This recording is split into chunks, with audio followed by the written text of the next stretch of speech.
Welcome to the AnzenGuard podcast. We help you navigate the digital world safely and confidently. I'm Michael Reynolds. And I'm Laura Wilson. And today we're diving into a topic that's as intriguing as it is unsettling: spyware. Ooh, yeah. Imagine a ghost in your machine, silently recording your every keystroke, every website you visit, maybe even listening in on your conversations. That's the reality of spyware. And it's a lot more common than you might think. Really is. Back in the early 2000s, research showed that a staggering 80% of internet users had some form of spyware lurking on their computers. What's fascinating is that many people were completely oblivious to its presence. It's a bit unsettling. Before we get into how to protect ourselves, let's break down exactly what spyware is. Okay. What is it? Spyware is essentially malicious software that sneaks onto your device, gathers information about you, and sends it to a third party without your knowledge or consent. It's all about stealth and deception. So unlike those annoying pop-up ads that just scream for attention, spyware operates in the shadows. Exactly. And the key here is without your consent. That's what makes it malicious. Legitimate software might track your data, but it's usually disclosed in their terms and conditions.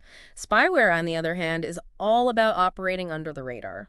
I think we can all agree that having our data stolen and sent to some shady third party is not on our wish list. Right. So how does this sneaky software even get onto our devices in the first place? So one sneaky method is through bundleware. Think of it as a Trojan horse. Okay. You think you're installing a legitimate program, but hidden within that software package is a little spyware stowaway. It's like getting a bonus gift you never asked for and definitely don't want. Precisely. Yeah. Another way is through compromised websites. Even sites you trust can get hacked. And if you visit one while it's compromised, you could end up downloading spyware without even realizing it. So you're never truly 100% safe online. Unfortunately, that's the reality of the digital world. Awareness is our best defense. Another common tactic is through malicious links.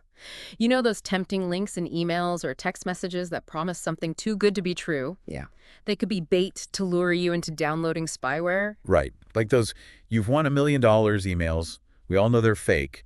But that little flicker of what if can be hard to resist. And it's not just about what we download, is it? Software vulnerabilities also play a role. Absolutely.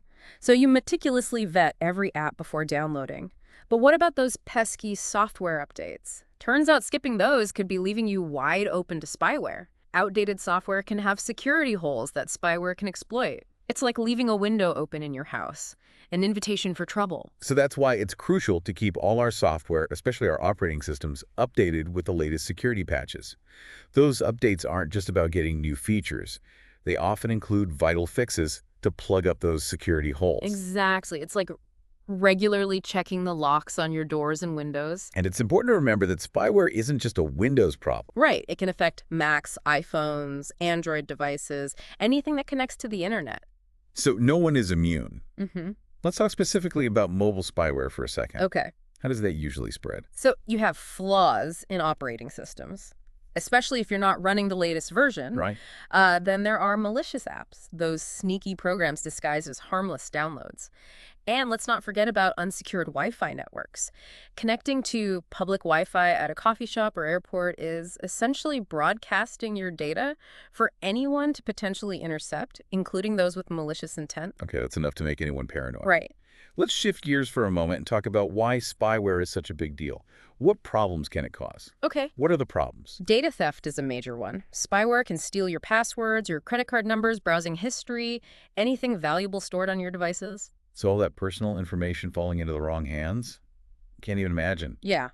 And with enough data, spyware can even enable criminals to impersonate you, leading to identity theft. So it's not just about losing data, it's about that data being used against you in really damaging ways. Exactly.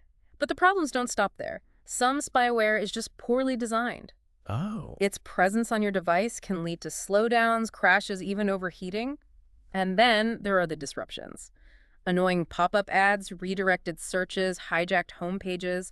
These are all classic signs of spyware at work. So it's like having an unwelcome guest who not only steals your belongings, but trashes your house on the way out. That's one way to put it. Yeah. Let's look at some real-world examples that highlight just how damaging spyware can be. Remember the TIB-S dialer? Oh. Refresh my memory. Okay. What was that? It was a nasty piece of spyware that secretly dialed premium rate numbers, racking up charges on your phone bill without you having a clue what was happening. So like a modern-day version of those 900 numbers that used to cost a fortune to call? Mm-hmm. That's just plain sneaky. It really was. Then there's the story of Gator Claria. This company pioneered what they called behavioral marketing. They tracked users' browsing habits to serve them targeted ads. On the surface, it might not sound too malicious, Right. but they were doing it without users' consent. Oh. And their software was often bundled with other programs. Oh, sneaky. So people were unknowingly installing it. They were eventually shut down due to lawsuits. But it was a real wake-up call about the potential for spyware to be used for invasive data collection and targeted advertising. Wow, that's creepy. It's like they're reading our minds, but for profit. Yeah, And these are just a couple of examples, right? absolutely. So the takeaway here is that spyware is a serious threat, and it's something we all need to be aware of and take steps to protect ourselves from. Right. So now that we know how sneaky and dangerous spyware can be, let's talk about the telltale signs that we might be infected. What should our listeners be on the lookout for? Okay. What are the signs? One of the most obvious signs is device slowdown. Okay. If your computer phone or tablet suddenly starts running much slower than usual, that's a red flag. Of course, slowdowns can be caused by various things, but if it's coupled with other suspicious behavior, it's worth investigating further. Like what kind of suspicious behavior? What are we talking about? Well, excessive pop-up ads, even when you're not browsing the internet, are a classic sign of spyware. Spyware can track your browsing habits. Even if you've closed your browser, it can still serve up ads based on what you've recently viewed. So even if I'm just working on a document or playing a game, those pop-ups could be a sign of spyware lurking in the background. Exactly. Another thing to watch for. Another thing to watch for is redirected searches or a changed homepage. Spyware can alter your browser settings. You might find that your default search engine has been changed, or that you're constantly being redirected to websites you didn't intend to visit. That happened once. I thought I had accidentally changed my settings, but it turned out to be some sneaky spyware redirecting my searches. Talk about annoying. Yeah, it can be incredibly frustrating. Very. Another red flag is new toolbars or programs you didn't install. Spyware can secretly install additional software on your device, often without your knowledge. So if you notice new icons or programs that you don't recognize, that's a definite cause for concern.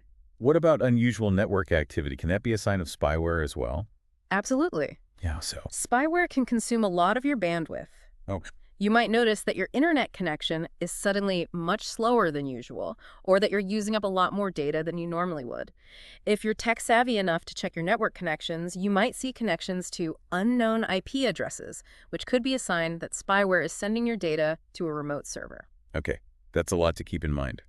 Feeling a bit paranoid yet? A little bit. Don't worry, we're not suggesting you ditch your devices just yet. Right. Let's talk about what to do if you suspect you've been infected. Okay, what do we do?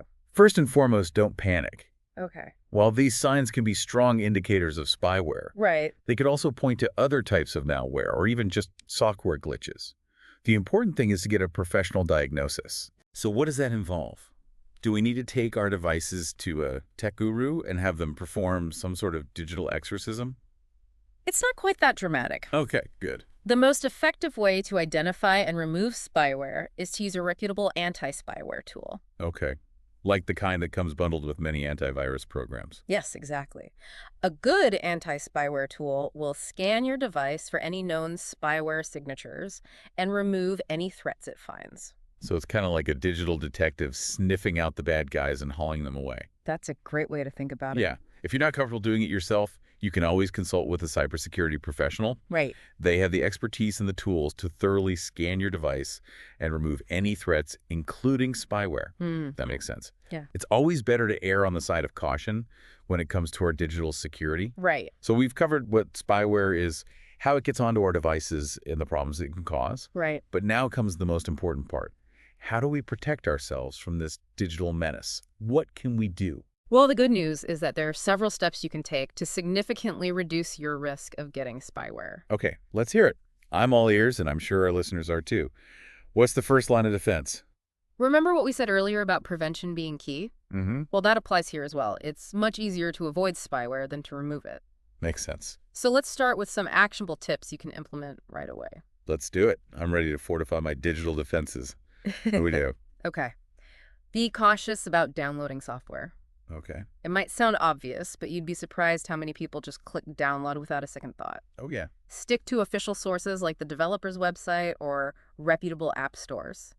And always read reviews carefully before installing anything. So no more downloading that free game from that random website that looks kind of sketchy. Exactly. Good advice.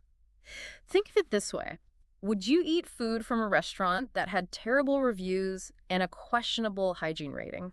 Probably not. Probably not. The same principle applies to software. Okay, that's a good analogy. Mm-hmm. I'm starting to see a pattern here. A lot of these tips just boil down to good old-fashioned common sense. You're absolutely right. Right. It's about being aware of the risks and making informed decisions. Yeah. Another common sense tip is to be wary of clicking links in emails and text messages, Okay. especially if they're from unknown senders. Remember, those links could be bait to lure you into downloading spyware or visiting a malicious website. So it's like the digital equivalent of don't talk to strangers. Precisely. And just like in the real world, if something seems too good to be true online, it probably is. Okay. That's 2 solid tips down. What else can we do to bolster our defenses? All right. Strong, unique passwords are crucial. Okay. And whenever possible, enable two-factor authentication, 2FA. Right. This adds an extra layer of security by requiring you to enter a code from your phone or email in addition to your password when logging into your accounts. Right. So even if someone gets their hands on my password, they still can't access my accounts without that second factor of authentication. It's like having a double lock on your door. Exactly. And while we're on the topic of security measures, let's not forget about keeping your operating system and software updated. Remember, those updates often include vital security patches that can fix vulnerabilities that spyware could exploit. So it's not just about getting the latest features, it's about plugging up those security holes. Exactly. Think of it as regularly servicing your car. It keeps everything running smoothly and prevents major problems down the road. Yeah. And speaking of keeping things running smoothly, Yeah. a reputable antivirus program with real-time protection and spyware detection capabilities is an absolute must-have. It's like having a digital bodyguard, constantly on the lookout for any threats that might try to sneak onto your device. That's a great way to put it. And for mobile devices, only download apps from official stores like the Apple App Store or Google Play Store. And be mindful of the permissions you grant them. If an app asks for access to your camera, microphone, or location when it doesn't seem necessary, that's a red flag. So it's about being selective and only granting permissions to apps that we truly trust. Exactly. It's all about being proactive and taking control of your digital security. And the good news is that these steps, while they might sound like a lot, are pretty simple to implement and can make a world of difference in protecting you from spyware and other online threats. Okay, that's a lot of great advice. I feel like I've just leveled up my digital security game. Good. But before we wrap up this part of our deep dive, I have one more question. Okay. What if, despite our best efforts, we still think we might have spyware on our devices? What do we do then? Well, we've already touched on using a reputable anti-spyware tool to scan your device and remove any threats it finds, but there are a few other steps you can take as well. Okay, let's hear them. Yeah. I'm ready to go into full-on digital cleanup mode. What do we do? First, change your passwords for any accounts that may have been compromised. This includes your email, social media banking, and any other online accounts where you store sensitive information. So it's like changing the locks on your house after a break-in. Exactly. And if you suspect that any of your financial information may have been stolen, alert your bank or your credit card company immediately. They can help you monitor your accounts for suspicious activity and take steps to protect you from further harm. That's sound advice. Yeah. It's always better to be safe than sorry. Yeah. And I think that's a good place to pause for now. We've covered a lot of ground in this first part of our spyware deep dive. We have. We've learned what spyware is, how it gets onto our devices, the problems it can cause, and most importantly, how to protect ourselves from this digital menace. We have. And I'm Michael Reynolds. I'm Laura Wilson. Thanks for tuning in to the AnzenGuard podcast. Don't forget to subscribe to our channel so you don't miss the second part of our deep dive, where we'll explore even more about the fascinating world of spyware. And while you're at it, hit that like button, leave a comment, and share this episode with your friends. Let's spread the word about spyware and help everyone stay safe online. We'll be back soon with even more insights and actionable advice. Great. Until then, stay vigilant and stay safe. Sounds good. See you later. Bye. Welcome back to the AnzenGuard podcast. Picking up right where we left off in our deep dive into the world of spyware. It's incredible how something so tiny, a piece of software, can wreak so much havoc in the digital world. It is, isn't it? What's even more fascinating is how spyware has evolved over the years. Oh, tell me more. Yeah. I'm always up for a good tech history lesson. Okay, so in the early days, spyware was primarily used for relatively harmless things, like tracking your browsing habits to serve you targeted ads. Right. But as technology advanced, so did the capabilities of spyware. So it went from being a minor nuisance to a major threat. Precisely. Nowadays, spyware can do everything from stealing your passwords and credit card information to spying on your conversations and even remotely controlling your webcam. Okay, that's definitely crossed the line from annoying to downright scary. Yeah. So how has this evolution played out in terms of the types of spyware we see today? What are we seeing out there? So we still have adware, those pesky programs that bombard you with unwanted ads. Right. But then you have things like keyloggers. Oh, yeah. Which can record every keystroke you make, Mm-hmm. capturing passwords, credit card numbers, and other sensitive information. It's like having someone looking over your shoulder every time you type. Right. Except this someone is invisible and potentially malicious. Exactly. And then there are Trojans, those deceptive programs that disguise themselves as something legitimate, Right. but secretly carry a malicious payload, often including spyware. Like the digital equivalent of a wolf in sheep's clothing. Precisely. And let's not forget about mobile spyware, which is becoming increasingly common as more and more people rely on their smartphones for everything from banking to shopping to social networking. Right, because our smartphones are like mini computers these days, packed with valuable information. Exactly. Mobile spyware can track your location, Wow. record your calls and text messages, and even access your camera and microphone. So basically, it's like having a tiny spy in your pocket listening in on your every move. That's one way to put it. And the scariest part is that most people don't even realize they have spyware on their devices. That's because it's designed to operate in stealth mode, right? Exactly. Spyware is all about remaining undetected, so it can continue to collect your data without you knowing. Okay, that's unsettling, to say the least. So how can we protect ourselves from this ever-evolving threat? We talked about some basic precautions in the first part of our deep dive. Right. But are there any advanced strategies we should consider? Absolutely. One of the most effective ways to protect yourself from spyware is to use a virtual private network, or VPN. Okay.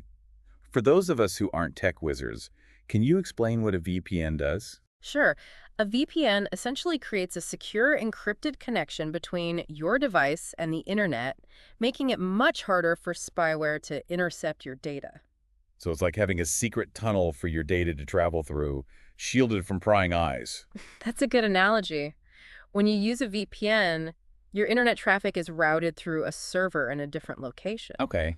making it appear as if you're browsing from that location. So it's like wearing a digital mask, hiding your true identity and location from spyware and other online threats? Exactly. VPNs are essential when you're using public Wi-Fi, Right. which is often unsecured and easy for hackers to exploit. Right, because connecting to public Wi-Fi is like sending your data out into a crowded room where anyone could potentially intercept it. Precisely. A VPN creates a private encrypted connection even on public Wi-Fi. Okay. So your data is protected from eavesdroppers. Okay, that's good to know. VPNs sound like a powerful tool in the fight against spyware. They are? Are there any other advanced strategies we should consider? Absolutely. Another important step is to be mindful of the permissions you grant apps on your mobile devices. Nope. We touched on this briefly in the first part of our deep dive, but it's worth reiterating. Right, because those app permissions can be sneaky, and sometimes we might be giving away more access than we realize. Exactly. Always take a moment to review the permissions an app is requesting before you install it. If an app asks for access to your camera, microphone, or contacts when it doesn't seem necessary for its functionality, that's a red flag. So it's like checking the ID of someone before you let them into your house. Precisely. Yeah. And if you're not comfortable with the permissions an app is requesting, don't install it. There are usually plenty of alternative apps that offer similar functionality without demanding such broad access to your personal data. That's a good point. There's usually no need to sacrifice our privacy for convenience. Are there any other app-related tips we should be aware of? Yes, actually. Be cautious about downloading apps from third-party app stores. Meaning stick to the official app stores, like the Apple App Store or the Google Play Store. Exactly.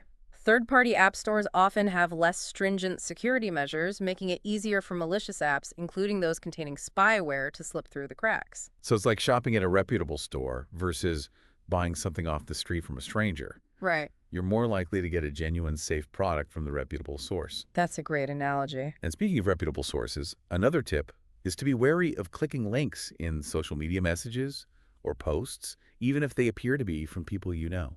Right, because even our friends' accounts can get hacked. Exactly. If you receive a message with a link that seems out of character for the sender, or if the message urges you to click on a link with a sense of urgency, it's best to err on the side of caution and not click it. So it's like being skeptical of a phone call from someone claiming to be your bank, even if the caller ID looks legitimate. Precisely. It's always better to verify the authenticity of a message or link before clicking on it, especially if it seems suspicious in any way. Okay, that's a lot of great advice. I'm feeling much more confident about my ability to navigate the digital world safely. Good. But before we wrap up this part of our spyware deep dive, I have one final question. Okay. You mentioned earlier that spyware can remotely control our webcams. Right. That's a pretty frightening thought. Mm-hmm. How can we prevent that from happening? That's a great question, and it's a valid concern. Webcam spying is a very real threat, and it's something we all need to be aware of and take steps to prevent. Okay, let's hear those steps. I'm ready to put a stop to any potential peeping toms lurking in my webcam. Okay. What's the first line of defense? The simplest and most effective solution is to cover your webcam when you're not using it. Like with a piece of tape or a sticky note? Exactly. It might seem a bit low-tech, but it's a foolproof way to prevent anyone from spying on you through your webcam. And there are also specialized webcam covers available that slide over the lens when you're not using it. That's a good idea. It's like having a physical shutter for your webcam, ensuring that no one can peek in unless you want them to. Precisely. And in addition to physically covering your webcam, Right. you can also take steps to secure your computer and network to reduce your risk further. Okay, such as? I'm all for layering on the security measures. Well, as we've already discussed, using strong, unique passwords and enabling two-factor authentication are essential. Right. Additionally, keeping your operating system and software updated with the latest security patches is crucial. And don't forget about your firewall. Ah, yes, the trusty firewall. Our first line of defense against all sorts of digital intrusions. Exactly. Make sure your firewall is turned on and configured properly. It acts like a barrier between your computer and the outside world, blocking any unauthorized access attempts.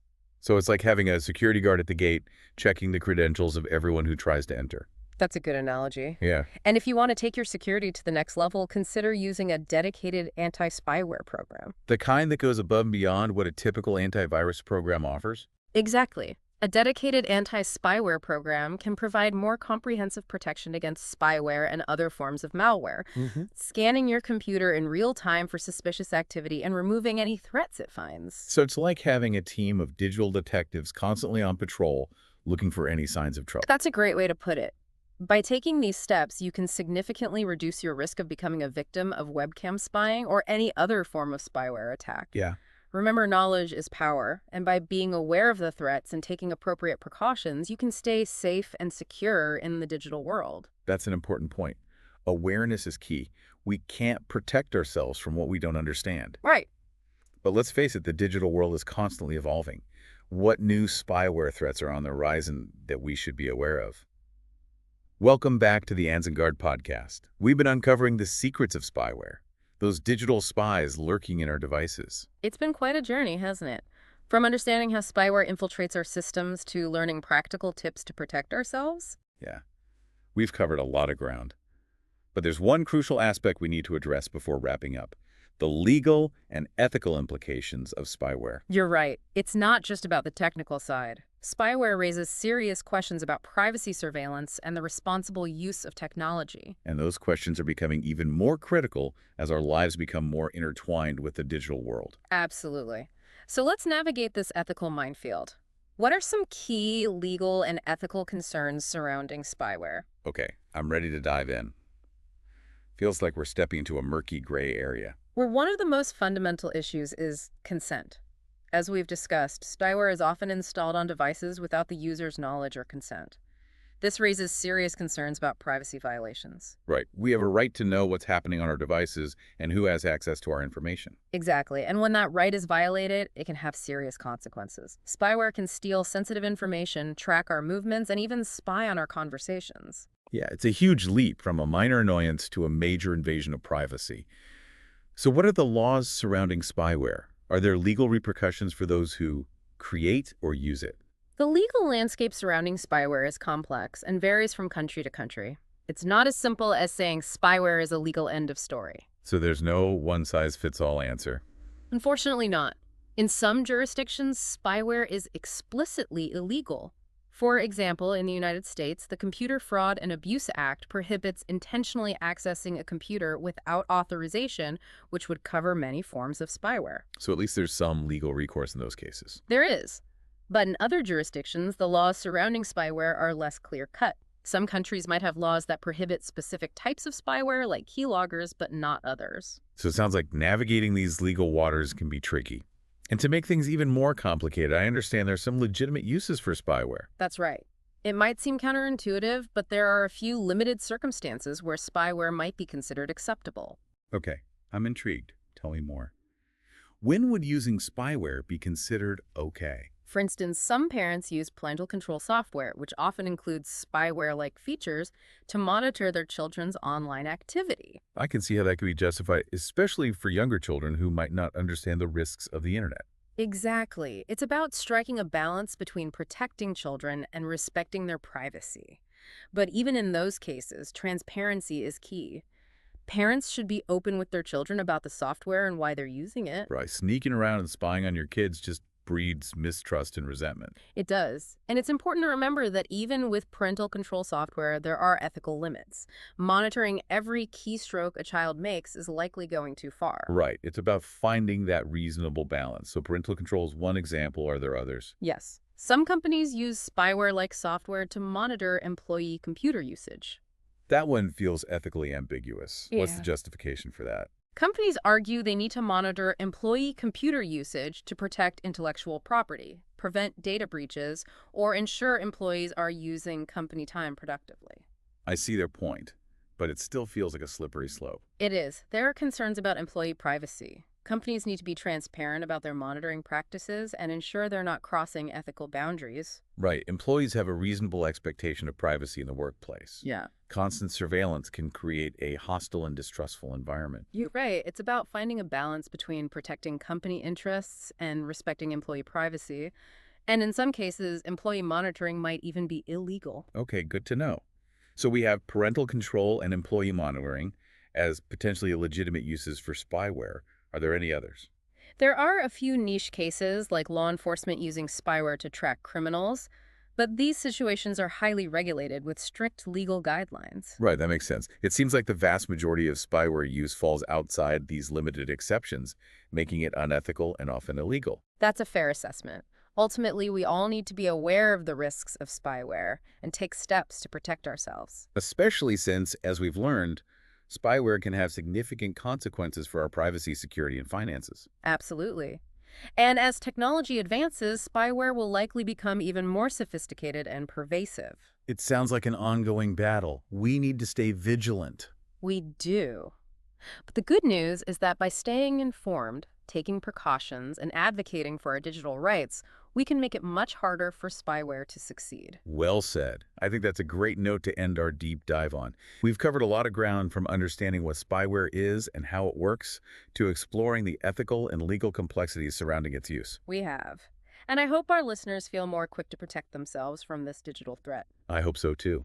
A big thank you to our listeners for joining us on this deep dive into the world of spyware. I'm Michael Reynolds. And I'm Laura Wilson. This has been the AnzenGuard podcast. If you enjoyed this episode, be sure to subscribe to our channel, hit that like button, and leave a comment. We love hearing from you. And don't forget to share this episode with your friends and family. Let's spread the word about spyware and help everyone stay safe online. We'll be back soon with more deep dives into the fascinating world of cybersecurity. Until then, stay vigilant and stay safe.